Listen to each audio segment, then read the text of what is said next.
Welcome to Familia Mtaani podcast, a podcast brought to you by Imsingi, an initiative by Strathmore Community Centre.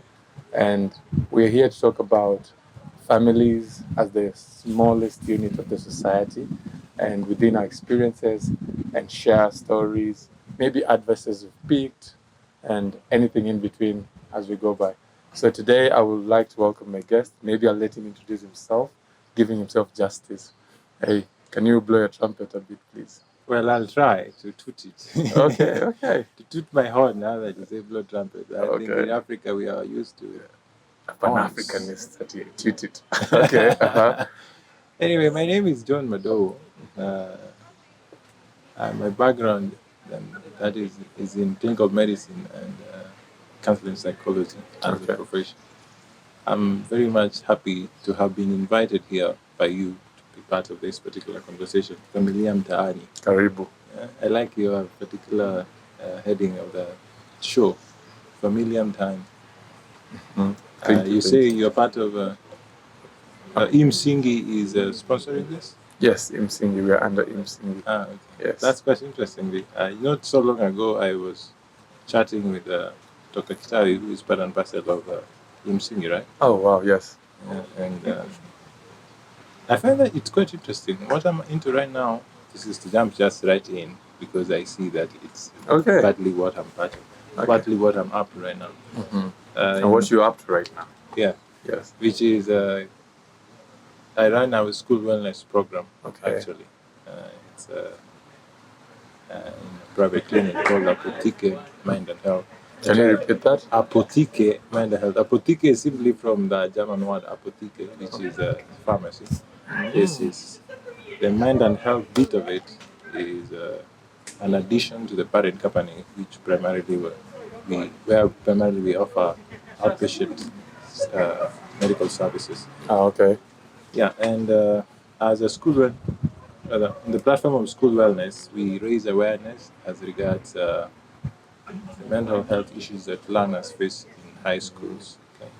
We appreciate that these particular formative years of learners are very crucial, but also rife with various challenges such as of anxiety and depression, arising from their social backgrounds and even private circumstances at school, substance use, drug and substance use, that is, and some form of, and also identity crisis issues. That's big in high schoolers, yes. Yeah. Not only high schools, you'll be surprised. This approach or this bit of what I'm doing right now has been informed by my experience when I worked here at the university, really, for the last 10 years. Because my experience was that I met students who are suffering various challenges that began when they were students in high school. And because of lack of proper support from the caregivers, and that is parents and teachers, and their own lack of knowledge on how best to conduct themselves with whatever issues they are facing. This particular, let's term them as conditions, were exacerbated as a consequence of poor management or lack thereof. This particular lack thereof of proper management or lack of knowledge of those who are supposed to support them on how best to help them. Wow, interesting. So you mentioned something about identity crisis, and I would say that can actually maybe give us a head start.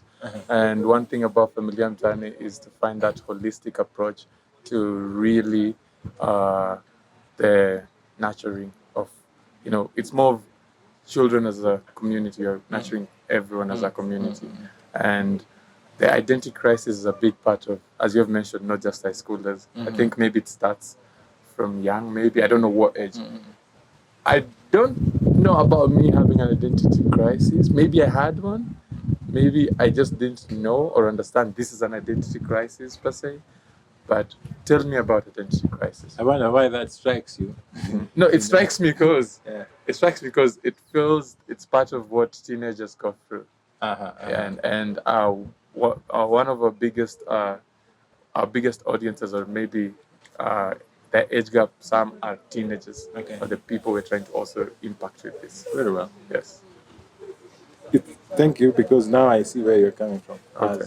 As regards the questioning. Well, identity crisis as a matter of concern for teenagers, or we could term them as adolescents, is in fact something to be expected in that particular age group, okay? Because they are just but beginning to create their own, not character, but for that, I'm missing the right technical word, but their own persona.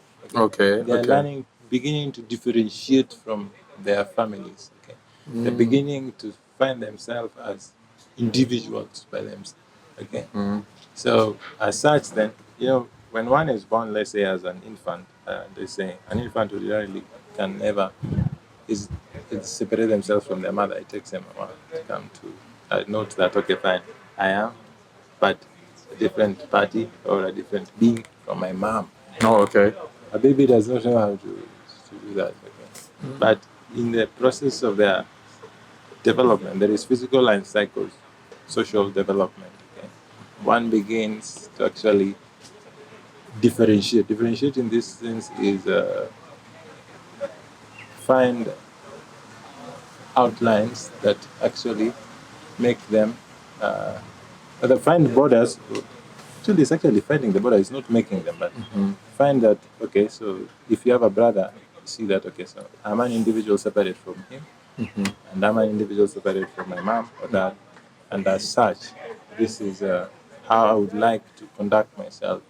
This is how I like to do my things. Okay. Okay. So bit by bit, an individual kind of comes to form their own identity over time. Okay, and it's at its peak at the adolescent stage. Okay, that is when it becomes most marked, most obvious. Okay, and depending on one's experience, so there is this bit about it's called social learning. It's a form of a way in which we get to be as we are. Be as you are. Well, what I mean is this, that as you see me here, I am but a product of my experiences in the manner of speaking, isn't it? Okay, true. Okay. So, as such, then, which actually helps form whoever you are having a conversation with here right now. You get it? Yes. Okay. So, as I grew, other than the genetics that I got from my parents, that you could say, okay, makes me a black man. How I speak and perhaps perceive other people depends on how my relationship was when I was being brutal. Oh, wow. Which forms part and parcel of whoever is now having a conversation with you. So social learning is a form of rather does actually affect the ultimate outcome of whoever one is going to be. Okay. Interesting. I was having a conversation, and sorry to cut you short, with a friend Bano. Shout out to Bano, and he was teaching a class, and he told me something around at that stage of teenage, maybe adolescent age. There's a phenomenon that happens where a persona fights between intellect and how do you mean instinct? The intellect and instinct. So what he knows and what he feels he wants. Maybe the individual at this moment maybe wants that freedom, like, hey, I can go out.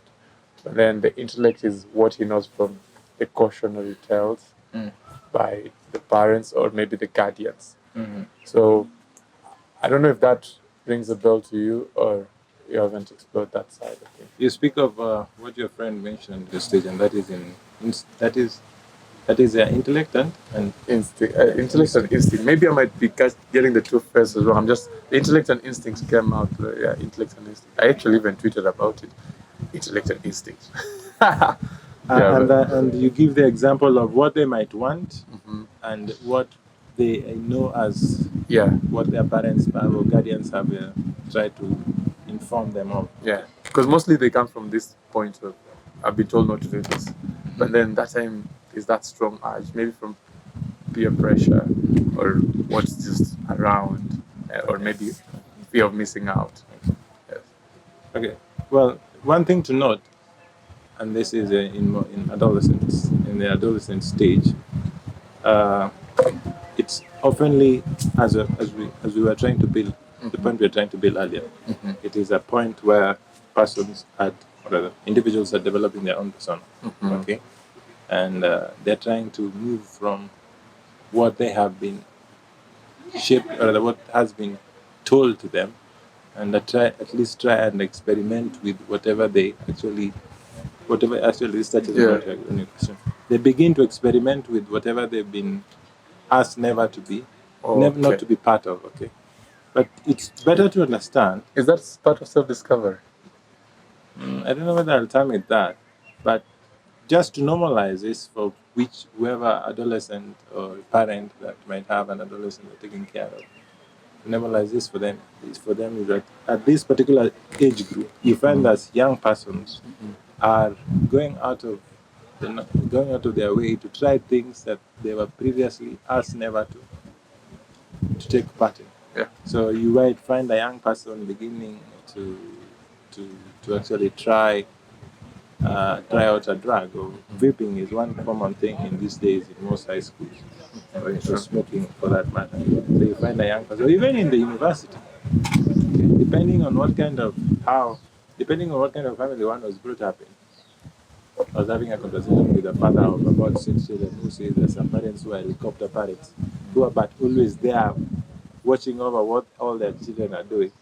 And if a child was brought up in such a family, then their parent kind of has been in their business from the very time they learned how to walk, they gained the age of reason and began to go to school, and have oftenly, out of good parenting, I would say, or need to instruct them properly, been in the outset trying to direct them as a parent should.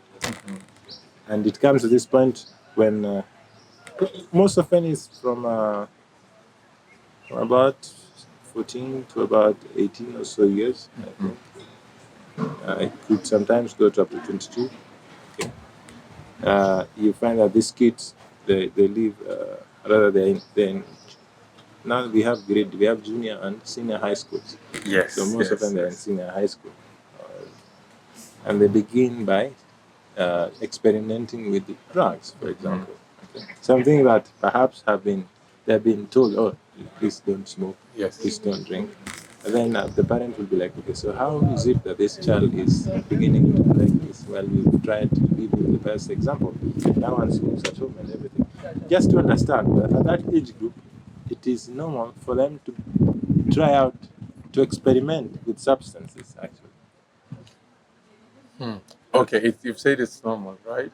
As a developmental stage, yes. to experiment. The experimenting. Also, the word is experiment. Yes, experimentation with substance or whatever else, which an individual or family might think is out of the norm, is but a normal thing at that age. You see, experimentation has its own, maybe there's always the equal sign to, there's the consequence or the result of this experimentation. Yes. So what would you say, in your own view, how do you control this experimentation? And in this sense, from a parenting point of view, because this is maybe evolving perception of nature. Yeah. You can't, or maybe you can never just, hold this flowing water. No. They will always try to experiment. And that's maybe not so, but what is that? How do you control the experimentation? So that maybe the experimentation could be like, he never used to eat chapati, now he's eating chapati. Okay, so this still develops from the topic of identity crisis. Oh, we have not completely, in a manner of speaking, beaten that point to death or provided enough flesh to kind of help our listeners, whoever is listening, to try and find out what we meant from the outset. Okay, but I will jump into answering what you just asked of me, which is how is it that one could possibly help control this? It's interesting that I don't think control is the one thing you want to do. Oh, okay. Why I say this is to invite you to consider the thought of what is it possibly in your own life or whoever is listening. whoever is listening to consider as well, that they could argue that they are in control of. I mean, Europe, what are you? We can't control, number one, as human beings, our own breath, can we? Heartbeat never, and our own thinking, no. We try to, but not necessarily. But anyway, in the context of bringing up children and the context of adolescents, hopefully not going overboard in the experimenting with substances that might in this situation. Am I? No, you're really on track. Okay, so in that particular context, the idea would be is for the adolescent to understand that if they don't try out, if they don't experiment with whatever it is, for example, there is no risk of going overboard. Okay. Like if you don't smoke, for example, you will never get hooked smoking. So if you are really hoping to control it, don't try it. Okay. But for the parent to understand that young person that they've tried to teach as much, or have formed or taken through the best schools and exposed to the best teaching material or learning materials, for them to understand that that young individual will at some point try out those things they asked them never to try. Okay. And that is not because they never learned they never took into account what the parents told them or the guardian told them. No, but it's because at that particular age of development, it is the norm that some, if not most of these adolescents would try things that they were asked never to try. Okay? As part of their developmental stage. Okay, we spoke of differentiation, whereby an individual trying to form their own persona. Okay, you find that let's say as a young individual, as a young person, let's say your parent might bring you to school, or bring you with them to church, or bring you to the supermarket with them to shop, and then it comes to this point where an adolescent young person, an adolescent does not now want to eat with the family, for example, or come with them to church, for example, or wants to do these things by themselves. And it could appear that, okay, so at that point, it could appear that, okay, this person is now becoming rude. Why is he not following the family norms? Yes. Okay, so for our listeners, for them to understand this, that it's not abnormal that should follow for a young person who's actually in their adolescence. They would want to do that, and they are actually trying to be themselves or try to find their own, or create their own persona, okay? To make, in a manner of speaking, one could say it's take control of their own life, okay? So you really want them to learn how to do that for themselves. So how do you parent that? To understand that whenever that happens, to allow whoever that young person to do what? To follow through. Really, okay. And don't try and beat them about it or mitigate it, because what happens if they are fully dependent on you as a parent and they are actually above that age group when they are supposed to be dependent? Oh, that raises a good question. You mentioned something about helicopter parenting, so I would want to ask you. You now may be a grown man, right? Maybe. No, let me tell you. So you know how your mom calls you like I am a grown man. Your mom will call you like, you're still my son. How old are you? 70? No, you're still my child. So I would want to ask, what was your bringing up look like? What was your upbringing, and what was family to you in that sense? And because people have different perception of families, others single mothers, others maybe guardians. There's different. A family isn't just a mom, dad, children. There's a lot. So what was like a family to you? And a subsequent question to that, I would also want to understand how was now this experimental stage for you, and how did that go? So please. So how is family for me? Yeah, how was it? How was my upbringing? Yeah, what's the first thing you remember? The first, like when somebody asks you, what's the smell that comes when you live. For me, it's imperial leather. If imperial leather hits me on the strongest, I'm like, oh wow, that's my grandmother. Because when I was young, my grandmother's there, and she just used to use imperial leather. So, and that now reminds me fully of my childhood. And maybe the radio, because I'm blue here, we have a radio picture when I'm young. So yes. I can't say I have a spell that when it hits me reminds me of my childhood. Music. But family was and is still big for me now. Okay. I mean, I don't think I would be sitting here with you now if my family wasn't there for me from the outset. Oh wow. That I say my dad and mom, and inclusive of my extended family. That is my grandmother and cousins as well. That's profound, yes. So the thing is, the nuclear aspect of a family was there, but the extended family also counted much and still does count to date. Okay. I was taught or taken to dropped to school by my dad from nursery school, I think. Okay. To early primary. That's amazing. Your dad took you to school in the morning. Yeah, I did. Early primary to I think even maybe up to class 3 or 4, I think so. Okay. And he would wake us up. I was brought up in a village in Shire, okay? And he would wake us up and warm water for us to brush our teeth.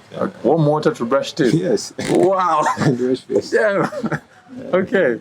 Warm water to brush teeth. That's. We'll shower in the evening when we came from school. Yeah, to a child that's torture, man, in the morning. The best thing. Yeah.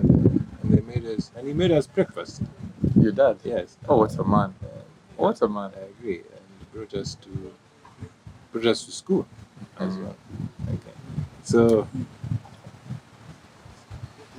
I don't think I dreaded the moment. Primary school, I never dreaded waking up. Okay. To go to school. I mean, warm water for brushing teeth, bro. Like. Yeah, you could say that.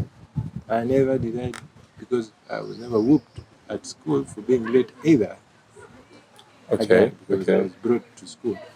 One could think that did not help me too much, but I think that was the basis of what has actually formed me into the man I'm becoming, I would say. It taught me what a father ought to be to his child. Well, I don't yet have children, but I have. You warm water. More than that, I think. Lately, we have the shower, the hot shower, and everything. At least I don't have to warm. I mean, metaphorically. Bring them to school, maybe. For sure. Well, for sure. But I don't know whether it's for sure. Did your parents hug you when you dropped you to school? No. The CIA parent. Hey, that way I'll be like, what? Yeah, would you hug your children? Bringing me to school was already too much. Yeah, because I'm like, what's a man, man? What's a man? That was already a lot. Yeah. For the man for a man of his time. Yeah, true. For a kid, for me as a kid. And then in CI as well. Yeah, that's exactly the case. And you asked me a question on whether I will do what? It was more metaphorically, Anyway, so that teacher that has taught me what family is, to a great extent, what parents are there for, what their fathers. My mom is still alive, actually. Amen. Has been part of my life from that time on as well. Mashallah. Even in those moments when my father was out doing all these things, was to just have a rest, as he also played his part as the father of his children. You know, and maybe that is an interesting aspect that I would invite fathers to consider. Well, besides that, I was just going to mention, I'm also a part of a club, a small boys club. It's called Student Boys Club. You know about it. You're part of it. We're not the best football team, but got the guys, man. But anyway, we're coming.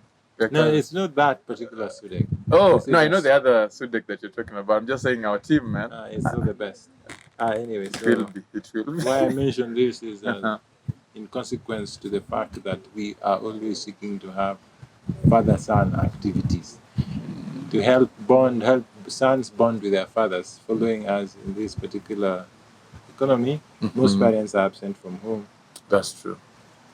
seeking the dollar and missing out in the lives of their children. While it is precisely their presence that they mostly need, as opposed to the monies or the materials that they give to compensate for their presence. For a holistic development of an individual. Not only from what I have learned, but I think from my own experience, I think as many as the opportunities might arise for a parent to be with their children, he should take them. Oh, that's very profound, man. That's a tweet. Let's go.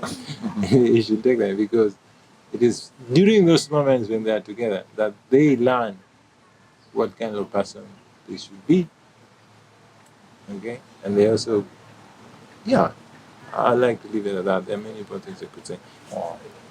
Yeah, as to what was the other question? The other question was we had talked about the experimental stage and how was it for and how was it for you? Well, interesting. Did you have vapes then? 22, I took to experiment with smoking. Okay.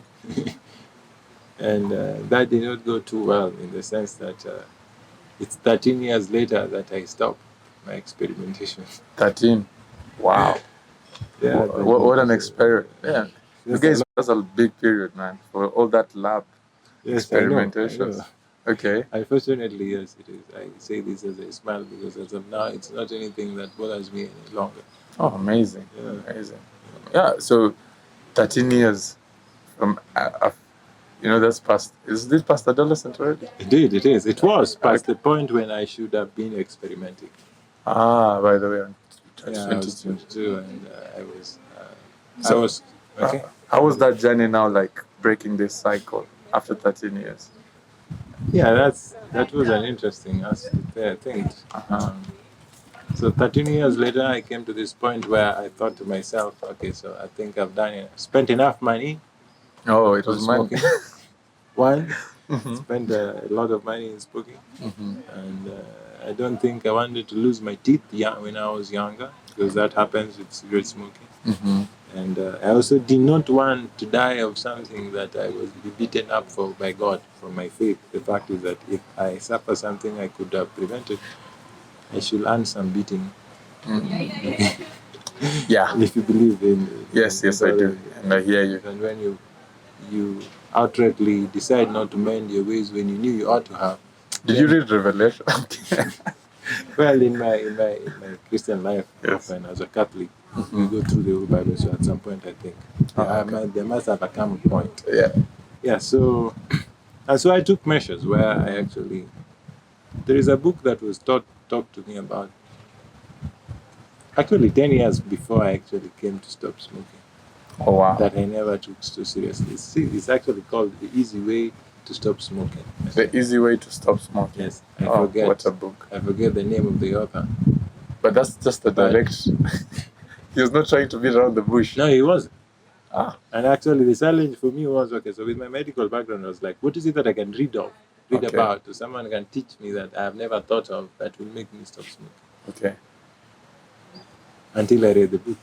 Then I realized that guy means businessman. Because after here I am, it's some months now since I actually stopped smoking. And I don't actually some months. Oh wow! Like that's a win. Thank God, yes. Yes. What I also do now. Oh, is it? Support people with addiction and help them through it. You mentioned that one of the things you do now is help people maybe break that cycle of experimentation and of addiction that stemmed from maybe that point in their life as adolescent, maybe any time. So what is that one thing that you can maybe tell them, or how can they find you? And also just how to find me is simply to share my clinic number. Yes, 0710 300 114. That's 0710 300 114. Nice. Apotheke Mind and Health. The Gmail account is Apotheke Mind. Apotheke is APOTHEKE Mind at gmail.com. You know me, I'm Apotheke. Yeah, whatever really sounds But it's amazing that you really did this and you're living through now the testimony of, Yeah, it's interesting. It's an interesting outcome. Okay, so if you're going to one phrase one man had for me was, if you're going to rid the world of hunger, then you must yourself not be hungry. First of all, okay. Bro, I'm going to use that in a very different arena, bro. Like, let me eat first. I don't know, but it's true. You can only but give what you have. Very true. Very true. I cannot claim to want to help persons with whatever challenges they're facing in regards to, let's say, substance use, or not only that, by their own psychological issues, if I am not myself well taken care of in that regard. So I thank God that He brought me to this point where I was able to overcome my own weaknesses in that regard, and I'm now capable, or rather have the know-how to support those who are struggling in this regard. Okay. Do you guide now parents or do you think guiding parents in what ways they would maybe converse or maybe engage with their children who are in that experimentation phase? Not only parents. Yeah. I mean, parents, and then of course with the children, of course now that, Yes, I'm available to provide support to parents. Well, I said I run a school wellness program, but I was just thinking that, okay, teachers are also parents in their own respect. Very true. Okay, before they're teachers, or maybe after they're teachers, they have their own family. So the idea is to equip all parties with skills. Number one, to understand where they're coming from. Mm-hmm. Okay. So to understand that parties, young persons at some point will behave in this, in a particular way, as a consequence of their developmental stage. Okay. So with that understanding, then the approach should be at least more accommodative. And that is for those who provide, for those whose responsibility it is to discipline or to form their students or the children, which falls within the purview of parents and teachers. So if they understand that young persons develop in this regard, then when they see a certain form of behavior, they will not be surprised and become reactive, but find ways of being accommodative or understanding or guiding them in a more proactive sense. Then the outcome should be better than what we found most teachers or most parents applying, which are punitive measures. Okay. That seem to distance or create distance or rifts between parents and their children. Wow. So how has it been so far? Like, what is this new? I want to know how has been the after smoking? What changes have you realized? Oh yeah, I don't need my alarm in the morning. You? I don't need my alarm. Oh, come on. I wake up like at 5:30 in the morning without an alarm, and I'm so energized, and I run like I'm on steroids, but I'm not. Oh wow! So, is it? Was this like an immediate effect? No, there's beginner's energy, bro. You might be on your beginner's energy. No, for the last 4 or 5, I think, since COVID. Okay. I have been running. I'm more of an amateur runner. Ah, okay. Simply for my own welfare in regards to keeping up a healthy lifestyle. Regular exercise is one thing I try to be part of. Oh, that's amazing. Having quit smoking, now I find myself with faster than I was before. Wow. So that's something I'm enjoying. Is Kenya getting a medal soon? Kenya has always got medals. I mean, now you can come in like the story will be so much better. Like, guys, the dominoes effect of how I got this medal. Yeah. I had to quit smoking and I was running, and now I'm faster. Bro, they'll study you for ages. Yeah. Maybe I need to get a coach. I might just get there. Who knows? And write a book when you get. And I'm at it. Oh, is it? No. Oh, wow. But okay. I try my hand on a few passages here and there, but the book not yet. Nice. So for me, it's been very profound. It's been very profound talking to you. I've really learned a lot about the teenage aspect of things that comes to experimenting, and also how to go about it from a parental point of view. Because maybe I view myself to be in that shoe sometime of like, okay, maybe this kid is in this stage, you know. And also I appreciate that you are now getting onto this new leaf. Hope now you're going to be the 13 years to more years, and yeah, for sure. So any lasting words that you want to leave this moment? Well, that well, this platform is about Familia Mtaani. Yes. And we've spoken much about one particular developmental stage of adolescence. Yeah. Is to whoever is listening or watching that if they happen to know someone if they happen to know anyone going through any particular challenging stage in their life, then the best they could do is to be there for them. That's what family is. Yeah, you got me there. Yes, because that's what family does. To be there for your own. Yes. And if need be, find a professional help. Finding a professional is also being there. Yes. Thank you so much. You're welcome. Thank you very much for this I've invitation. been new. Yes. Sorry about that, but I've been your host, Owate Leli URL, and see you in the next episode. Please remember to subscribe on our YouTube channels and follow us on our social media, Instagram and TikTok, Familia Mtani. See you. Shout out to Sarah, my co-host. Thank you.